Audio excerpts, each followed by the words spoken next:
News 18 digital ಕಂಟೆಂಟ್ಗೆ ಸ್ವಾಗತ. ನಾನು ಬಾಗಲಕೋಟೆ ಜಿಲ್ಲಾ ವರದಿಗಾರ ಮಂಜುನಾಥ್ ತಳವಾರ್. ಹೆಸ್ಕಾಂ ವ್ಯಾಪ್ತಿಯಲ್ಲಿ ಬರುವಂತಹ ವಿದ್ಯುತ್ ಸರಬರಾಜು ಘಟಕಗಳಿದ್ದಾವೆ. ಇಲ್ಲಿ ಖಾಸಗಿ ಕಂಪನಿಯೊಂದು ವಿದ್ಯುತ್ ಸರಬರಾಜಿಗಾಗಿ ಸರ್ಕಾರಕ್ಕೆ ಅನುಮತಿ ಕೇಳಿ ಅರ್ಜಿಯನ್ನ ಸಲ್ಲಿಸಿದೆ.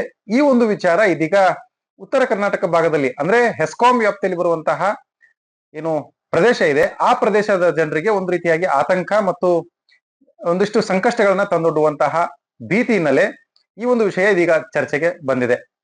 ಈ ಸ್ಟೋರಿ ಏನು ಅಂತ ಹೇಳ್ತೀನಿ. ಅದಕ್ಕೂ ಮುನ್ನ ನೀವಿನ್ನು ಕೂಡ ನ್ಯೂಸ್ 18 ಅನ್ನ ಡಿಜಿಟಲ್ ಪ್ಲಾಟ್ಫಾರ್ಮ್ ಅಲ್ಲಿ ಫಾಲೋ ಮಾಡ್ತಾ ಇಲ್ಲ ಅಂತಂದ್ರೆ ಈ ಕೂಡಲೇ ಫಾಲೋ ಮಾಡಿ, ಸಬ್ಸ್ಕ್ರೈಬ್ ಮಾಡಿ, ಹೊಸ ಹೊಸ ವಿಚಾರಗಳ ಬಗ್ಗೆ ತಿಳಿದುಕೊಳ್ಳಿ.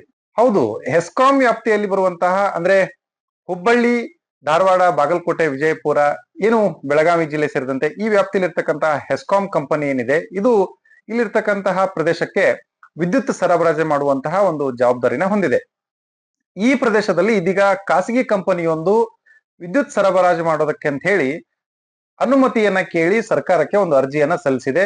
ಈ ಅರ್ಜಿ ಸಲ್ಲಿಸಿದ ಬೆನ್ನಲ್ಲೇ ಇದೀಗ ಈ ವ್ಯಾಪ್ತಿಯಲ್ಲಿರ್ತಕ್ಕಂತಹ ಜನರಿಗೆ, ರೈತರಿಗೆ ಮತ್ತು ಮೇಲಾಗಿ ಈ ಹೆಸ್ಕಾಂ ಕಂಪನಿಯ ಅಡಿಯಲ್ಲಿ ಕೆಲಸ ಮಾಡ್ತಾ ಇರುವಂತಹ ನೌಕರರಿಗೆ, ಅಧಿಕಾರಿಗಳಿಗೆ ಒಂದ್ ರೀತಿಯಾಗಿ ಅಭದ್ರತೆ ಕಾಡ್ತಾ ಇದೆ. ಇದಕ್ಕೆ ಪ್ರಮುಖ ಕಾರಣ ಏನು ಅಂತಂದ್ರೆ, ಒಂದ್ ರೀತಿಯಾಗಿ ಈ ಒಂದು ಹೆಸ್ಕಾಂ ಕಂಪನಿಯಲ್ಲಿ ಸರ್ಕಾರದ ಸ್ವಾಧೀನವನ್ನ ಬಿಟ್ಟು ಖಾಸಗೀಕರಣ ಆಗ್ಬಿಡುತ್ತಾ ಅನ್ನುವಂತಹ ಒಂದು ಆತಂಕ ಇದೀಗ ಮನೆ ಮಾಡಿದೆ. ಇದರ ಹಿನ್ನೆಲೆಯಲ್ಲಿ ಇದೀಗ ಒಂದು ಚರ್ಚೆ ಆರಂಭ ಆಗಿರುವಂತದ್ದು ಜೂನ್ 23ನೇ ತಾರೀಕಿಗೆ ಖಾಸಗಿ ಕಂಪನಿಯವರು ಕೇಳಿರುವಂತಹ ಅನುಮತಿಗೆ ಸಂಬಂಧಪಟ್ಟಂತೆ 23ನೇ ತಾರೀಕಿನ ಒಳಗಾಗಿ ಸಾರ್ವಜನಿಕರು ತಮ್ಮ ಆಕ್ಷೇಪಣೆಗಳೇನಾದ್ರೂ ಇದ್ರೆ ಅದನ್ನ ಸಲ್ಲಿಸಬೇಕು ಅನ್ನುವಂತಹ ಒಂದು ಗಡುವನ್ನ ನೀಡಿ ಸದ್ಯ ಇದೀಗ ಒಂದು ಪ್ರಕಟಣೆಯನ್ನ ಹೊರಡಿಸಲಾಗಿದೆ. ಈ ಪ್ರಕಟಣೆ ಹೊರಡಿಸಿದ ಬಳಿಕ ಇದೀಗ ಈ ಒಂದು ವಿಷಯ ಚರ್ಚೆಗೆ ಗ್ರಾಸವಾಗಿದೆ.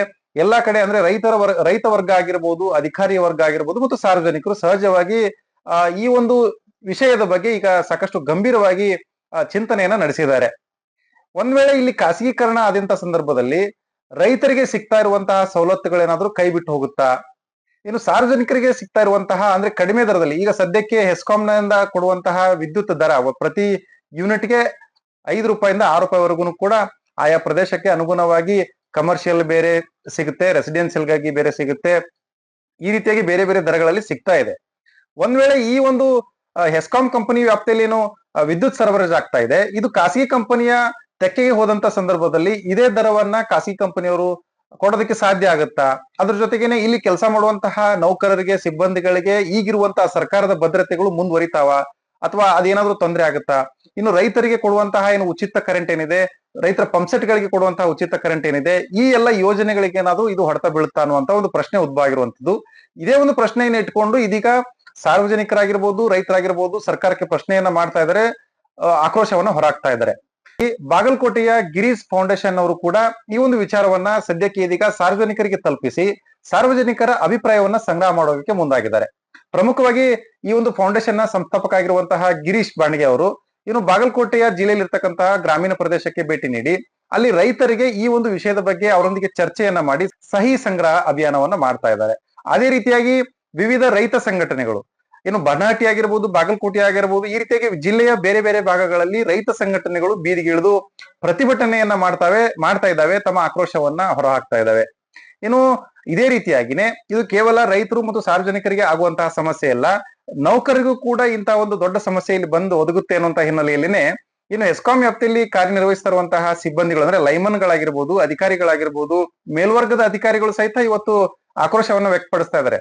ಒಂದು ಒತ್ತಾಯವನ್ನ ಮಾಡ್ತಾ ಇರುವಂತದ್ದು ಸ್ಪಷ್ಟವಾಗಿದೆ. ಏನಂತಂದ್ರೆ ಸರ್ಕಾರ ಯಾವುದೇ ಕಾರಣಕ್ಕೂ ಇಂತಹ ಒಂದು ಖಾಸಗೀಕರಣ ಮಾಡುವಂತಹ ಯೋಜನೆಗಳಾಗಿರ್ಬೋದು ಅಥವಾ ಇದ ಉದ್ದೇಶಗಳಿದಾವೆ, ಇದು ಯಾವುದನ್ನು ಕೂಡ ಪರಿಗಣಿಸಬಾರ್ದು. ಅವ್ರೇನು ಅನುಮತಿಯನ್ನ ಕೇಳಿದ್ದಾರೆ ಅದನ್ನ ಪರಿಗಣಿಸದೆ ಆ ಅನುಮತಿಗೆ ಸಾರಾಸಗಟವಾಗಿ ತಿರಸ್ಕಾರ ಮಾಡಬೇಕು ಅನ್ನುವಂತಹ ಒಂದು ಬೇಡಿಕೆಯನ್ನ ಇಟ್ಟಿದ್ದಾರೆ. ಒಂದು ವೇಳೆ ಈ ಒಂದು ಬೇಡಿಕೆಗೆ ಸರ್ಕಾರ ಸ್ಪಂದಿಸಿ ಸಾರ್ವಜನಿಕರ ಅಹವಾಲನ್ನ ಸ್ವೀಕರಿಸಿದ ಬಳಿಕವೂ ಕೂಡ ಏನಾದ್ರೂ ಪ್ರಕ್ರಿಯೆಗಳನ್ನ ಮಾಡೋಕೆ ಮುಂದಾದಂತಹ ಸಂದರ್ಭದಲ್ಲಿ ಉಗ್ರವಾದಂತಹ ಹೋರಾಟವನ್ನ ಸರ್ಕಾರ ಎದುರಿಸಬೇಕಾಗುತ್ತೆ ಅನ್ನುವಂತ ಎಚ್ಚರಿಕೆಗಳು ರೈತ ವಲಯ, ಸಾರ್ವಜನಿಕ ವಲಯ ಮತ್ತು ಅಧಿಕಾರಿ ನೌಕರರ ವಲಯದಿಂದ ಇದೀಗ ಕೇಳಿ ಬರ್ತಾ ಇದ್ದಾವೆ. ಇತ್ತೀಚೆಗೆ ವಿದ್ಯುತ್ ಖಾಸಗೀಕರಣ ವಿರುದ್ಧವಾಗಿ ಬಾಗಲಕೋಟೆಯಲ್ಲಿ ನಾವು ರೈತರಿಂದ ಸಹಿ ಸಂಗ್ರಹ ಕಾರ್ಯಕ್ರಮನ ಹಮ್ಮಿಕೊಂಡಿದ್ದೇವೆ.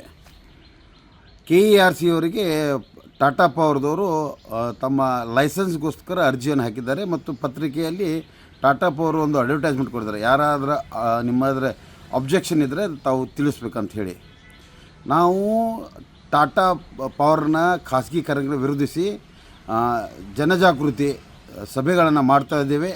ಗ್ರಾಮೀಣ ಪ್ರದೇಶಗಳಲ್ಲಿ ಪ್ರತಿಯೊಂದು ಹಳ್ಳಿಗಳಲ್ಲಿ ಹೋಗಿ ಅಲ್ಲಿ ಜನರಿಗೆ ಖಾಸಗೀಕರಣದಿಂದ ಯಾವ ರೀತಿ ಬರೋ ದಿನಮಾನಗಳಲ್ಲಿ ತೊಂದರೆ ಆಗುತ್ತದೆ, ಖಾಸಗೀಕರಣದಿಂದ ರೈತರಿಗೆ ಉಚಿತ ಸಿಗುವ ಕರೆಂಟು, ಈ ಪಂಪ್ ಸೆಟ್ಗಳಿಗೆ ಸಿಗುವ ಕರೆಂಟು ಹೇಗೆ ಮಿತವಾಗಿ ಬರ್ತಾ ಕಮ್ಮಾಗುತ್ತೆ. ಮುಂಚೆ 12 ಗಂಟೆ ಇದ್ದಿದ್ದು ಇವಾಗ ರೈತರಿಗೆ 7 ಗಂಟೆ ಉಚಿತವಾಗಿ ಕರೆಂಟ್ ಕೊಡ್ತಾ ಇದ್ದಾರೆ.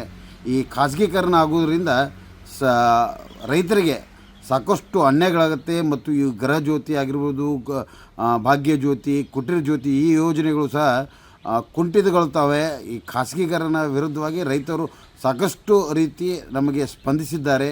ಪ್ರತಿ ಗ್ರಾಮದಲ್ಲಿ ಹೋದಾಗ 50 ಜನ 100 ಜನ ಈ ರೀತಿಯ ರೈತರು ಸಭೆಯಲ್ಲಿ ಭಾಗವಹಿಸಿ ರೈತರಿಗೆ ನಾವು ಈ ಖಾಸಗೀಕರಣದಿಂದ ಯಾವ ರೀತಿ ಮುಂದಿನ ದಿನಗಳಲ್ಲಿ ತೊಂದರೆ ಆಗುತ್ತೆ ಅಂತೇಳಿ ಮನದಟ್ಟು ಮಾಡಿದ್ದೇವೆ. ರೈತರು ಬರೋ ದಿನಮಾನಗಳಲ್ಲಿ ಸುಮಾರು ಈಗಾಗಲೇ 1,000ಕ್ಕಿಂತ ಹೆಚ್ಚು ನಾವು ರೈತರ ಹತ್ರ ಸಹಿ ಸಂಗ್ರಹಿಸಿದ್ದೇವೆ. ಬರೋ ದಿನಮಾನಗಳಲ್ಲಿ ಬಾಗಲಕೋಟೆ ಜಿಲ್ಲಾಧಿಕಾರಿಗೆ ಸುಮಾರು 5,000ಕ್ಕಿಂತ ಹೆಚ್ಚು ರೈತರನ್ನು ಕರೆದುಕೊಂಡು ಬಂದು ಗಿರೀಶ್ ಫೌಂಡೇಶನ್ ವತಿಯಿಂದ ಹಾಗೂ ಸಮಗ್ರ ಬಾಗಲಕೋಟೆಯ ರೈತರ ವತಿಯಿಂದ ಮನವಿ ಮಾಡ್ತಾ ಇದ್ದೇವೆ. ಟಾಟಾ ಪವರ್ಸ್ನವರು ಈ ಒಂದು ಟ್ರಾನ್ಸ್ಮಿಷನ್ ಮತ್ತು ಡಿಸ್ಟ್ರಿಬ್ಯೂಷನ್ ಅಂತ ಇರುತ್ತೆ. ಈ ಡಿಸ್ಟ್ರಿಬ್ಯೂಷನ್ ಸಿಸ್ಟಮ್ ನಲ್ಲಿ ಲೈಸೆನ್ಸಿಗೆ ಅವರು ಅಪ್ಲೈ ಮಾಡಿದ್ದಾರೆ. ಅಂದ್ರೆ ಪ್ಯಾರಲ್ ಆಗಿ ಅವರು ಕೂಡ ಆಪರೇಷನ್ ಮಾಡ್ತೀವಿ, ನಮಗೆ ಪ್ರೈವೇಟೇಷನ್ ಕೊಡಿ ಅಂತ ಹೇಳ್ಬಿಟ್ಟು ಅದನ್ನ ನಾವು ವಿರೋಧಿಸಿ ಇವತ್ತಿನ ದಿವಸ ನಾವು ಪ್ರತಿಭಟನೆಯನ್ನ ಮಾಡ್ತಾ ಇದೀವಿ ಎಲ್ಲ ಫೆಡರೇಷನ್ ವತಿಯಿಂದ. ಟಾಟಾ ಪವರ್ಸ್ನವ್ರು ಏನಾದ್ರು ನಮಗೆ ಒಂದು ಲೈಸೆನ್ಸ್ KRC ಗೆ ಅಪ್ಲೈ ಮಾಡಿದ್ದಾರೆ. ಆ KRC ಅವರು 23ನೇ ತಾರೀಕಿಗೆ ಒಂದು ಅಂತಿಮ ಗಡುವನ್ನು ಕೊಟ್ಟಿದ್ದಾರೆ. ಎಲ್ಲಾ ನಾಗರಿಕರು, ಸಾರ್ವಜನಿಕರು ಎಲ್ಲರೂ ಮತ್ತು ನೌಕರರು ಯಾರೇ ಇರಲಿ ಅಬ್ಜೆಕ್ಷನ್ ಫೈಲ್ ಮಾಡಿ ಅಂತ. 23ನೇ ತಾರೀಕಿನ ಹೊರಗಡೆ ನಾವು ಅಬ್ಜೆಕ್ಷನ್ ಫೈಲ್ ಕೂಡ ಮಾಡ್ತಾ ಇದ್ದೀವಿ. ಇದನ್ನ ಆ ಸಮಸ್ಯೆ ಏನಾಗುತ್ತೆ ಅಂತಂದ್ರೆ ಇವತ್ತಿನ ದಿವಸ ನಾವು ಸರ್ಕಾರದ ಸ್ವಾಮ್ಯದಲ್ಲಿ ಇದೀವಿ ಈಗ ಸದ್ಯಕ್ಕೆ. ಇದರಿಂದ ಎಲ್ಲಾ ಸಾರ್ವಜನಿಕರಿಗೂ ತುಂಬಾ ಉಪಯೋಗ ಆಗಿದೆ. ಇವತ್ತಿನ ದಿವಸ 10 HP IP ಸೆಟ್ಗಳು ಇರೋದನ್ನ ಘನ ಸರ್ಕಾರ ಮುಕ್ತ ಉಚಿತವಾಗಿ ವಿದ್ಯುತ್ ಸರಬರಾಜನ್ನು ಕೊಡ್ತಾ ಇದ್ದೀವಿ, ಗೃಹ ಜ್ಯೋತಿಯನ್ನು ಕೊಡ್ತಾ ಇದ್ದೀವಿ. ಅದೇ ರೀತಿ ಸಾರ್ವಜನಿಕರು ಕೂಡ ಸಂತೋಷವಾಗಿದ್ದಾರೆ, ಎಲ್ಲರೂ ಕೂಡ ಸಂತೋಷವಾಗಿದ್ದಾರೆ. ಈ ಒಂದು ನಾವು ಕಟ್ಟಿದಂತ ಟ್ಯಾಕ್ಸ್ ಅಲ್ಲಿ ಈ ಕಟ್ಟಿ ಬೆಳೆಸಿದಂತ ಒಂದು ಸಂಸ್ಥೆ ಎಷ್ಟೋ ಜನ ನಮ್ಮ ಸಾವಿರಾರು ಜನ ನೌಕರರು ಹಗಲು ರಾತ್ರಿ ಕಷ್ಟಪಟ್ಟು ಎಷ್ಟೋ ಜನ ಕಾಡಿನಲ್ಲಿ ತಮ್ಮ ಪ್ರಾಣವನ್ನು ಕೂಡ ಇವತ್ತಿನ ದಿವಸ ನಮ್ಮ ನೌಕರರು ಕಳ್ಕೊಂಡಿದ್ದಾರೆ. ಅಂತ ಒಂದು ಕಳ್ಕೊಂಡು ಎಷ್ಟೋ ಜನ ಅಂಗವಿಕಲರು ಕೂಡ ಆಗಿದ್ದಾರೆ. ಇಷ್ಟು ಮಾಡಿ ನಾವು ಒಂದು ಉಗ್ರವಾದ ಒಂದು ಉತ್ತಮವಾದ ಒಂದು ಸಂಸ್ಥೆಯನ್ನ ಕಟ್ಟಿ ಬೆಳೆಸಿದ್ದಾರೆ ನಮ್ಮ ಹಿರಿಯರು. ಕಟ್ಟಿ ಬೆಳೆಸಿಬಿಟ್ಟು ಇವತ್ತಿನ ದಿವಸ ನಾವು ಉತ್ತಮವಾದ ಒಂದು ಸವಲತ್ತುಗಳು ನಮಗಾಗೋ ಸವಲತ್ತುಗಳು ಅಂತಂದ್ರೆ ಮೊದಲನೇದಾಗಿ ರಿಕ್ರೂಟ್ಮೆಂಟ್ ಸ್ಟಾಪ್ ಆಗ್ತವೆ. ಈಗೇನಿದೆ ಮೂಲಭೂತ ಹಕ್ಕು ಸಿಗೋದಿಲ್ಲ, ಈಗ ಸಾಮಾಜಿಕ ನ್ಯಾಯ ಭದ್ರ ಸಿಗೋದಿಲ್ಲ. ಯಾಕಂದ್ರೆ ಮೀಸಲಾತಿಗೆ ಅನುಗುಣವಾಗಿ ರಿಕ್ರೂಟ್ಮೆಂಟ್ ಆಗ್ತವೆ. ಆ ರಿಕ್ರೂಟ್ಮೆಂಟ್ ಗಳೆಲ್ಲವೂ ಸ್ಟಾಪ್ ಆಗ್ತವೆ. ಆಮೇಲೆ ನಮ್ಮ ನೌಕರರಿಗೆ ಬರ್ತಕ್ಕಂತ ನಮ್ಮ ನೌಕರದಾರರಿಗೆ ಅವ್ರೇನ್ ಮಾಡ್ತಾರೆ, ಪರ್ಫಾರ್ಮೆನ್ಸ್ ಬೇಸ್ ಅನ್ನ ಇಟ್ಕೊಂತಾರೆ. ಪರ್ಫಾರ್ಮೆನ್ಸ್ ನೀನ್ ಚೆನ್ನಾಗಿದೆಯಪ್ಪ, ನೀನ್ ಇರದೇ ಇದ್ರೆ ನೀನ್ ಬೇರೆ ಕಡೆ ಹೋಗ್ಬಿಡು, ನಿಂದು ಸ್ಯಾಲ್ರಿ ಇಷ್ಟೇ ನೋಡು, ನೀನ್ ಇರ್ತೀಯಾ ಹೋಗ್ತೀಯಾ, ಈ ಮಟ್ಟಕ್ಕೆ ಬರ್ತಾರ ಅವರು ನಮ್ಮ ಹತ್ರ. ಸರಿ, ಈ ಒಂದು ವಿಷಯವನ್ನ ಸರ್ಕಾರ ಯಾವ ರೀತಿಯಾಗಿ ನಿರ್ವಹಣೆ ಮಾಡುತ್ತೆ, ಯಾವ ರೀತಿಯಾಗಿ ಮುಂದಿನ ನಿರ್ಧಾರಗಳನ್ನ ಕೈಗೊಳ್ಳುತ್ತೆ ಅನ್ನೋದನ್ನ ಕಾದ್ ನೋಡ್ಬೇಕಾಗಿದೆ. ಮಂಜುನಾಥ್ ಅಲ್ವಾರ್, News 18 ಕನ್ನಡ, ಬಾಗಲಕೋಟೆ.